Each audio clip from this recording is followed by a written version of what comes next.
Freedoms book of world रेकॉर्डमध्ये नोंद झालेली पहिली digital media press media live. आपण पाहत आहात प्रेस मीडिया लाईव्ह। पार्थ पवारांच्या कंपनीशी संबंधित जमीन खरेदी व्यवहारामुळे राज्याच्या राजकारणात एकच खळबळ उडाली आहे। पुणे परिसरातील महार वतनाच्या 40 एकर जमिनीच्या व्यवहारात शासनाचा कोट्यावधी रुपयांचा महसूल बुडवल्याचा आणि आर्थिक अफरातफर केल्याचा थेट आरोप विरोधकांनी केला आहे। काँग्रेस नेते विजय वडेट्टीवार यांनी तर या प्रकरणावरून थेट अजित पवारांनाच लक्ष्य केले आहे। 1800 कोटींच्या जमिनीचा व्यवहार केवळ 300 कोटींमध्ये करून नियमानुसार आवश्यक असलेली सुमारे 21 कोटी रुपयांची स्टॅम्प ड्युटी केवळ 500 रुपये भरून चुकवली गेल्याचा हा गंभीर प्रकार आहे। या घोटाळ्याची गंभीरता लक्षात घेऊन मुख्यमंत्री देवेंद्र फडणवीस यांनी तातडीने दखल घेत सखोल चौकशीचे आदेश दिले आहेत। दुसरीकडे अजित पवार यांनी या प्रकरणावर प्रतिक्रिया देऊन पुन्हा यू-टर्न घेतला आहे।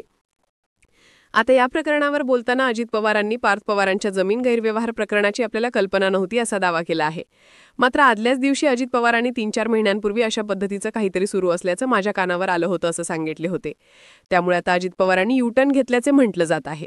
झी 24 तास सोबत बोलताना अजित पवारांनी या प्रकरणात पार्थ पवार किंवा इतर कोणाशीही बोलणं झालेलं नसल्याचे म्हटलं आहे। माझा या गोष्टीशी दुरान्वयी संबंध नाही हे मी कालच सांगितलं। स्थानिक स्वराज्य संस्थांच्या निवडणुकांमुळे आज सकाळपासून आमच्या आढावा बैठका आहेत ज्या 6 ते 7 वाजेपर्यंत सुरू असतील। त्यानंतर मी सांगणार आहे। इतर सर्व गोष्टी नियमाप्रमाणे करण्यास सांगितले आहेत। मुख्यमंत्र्यांनी आदेश दिले आहे, चौकशी होत असून त्यातून सत्य बाहेर येईल। सत्य समोर आल्यानंतर कारवाई संदर्भात निर्णय घेतला जाईल असे अजित पवार म्हणाले। यावेळी तुम्हाला याची कल्पना होती का असं विचारण्यात आलं। यावर अजित पवारांनी नकार दिला। नाही, अजिबात नाही।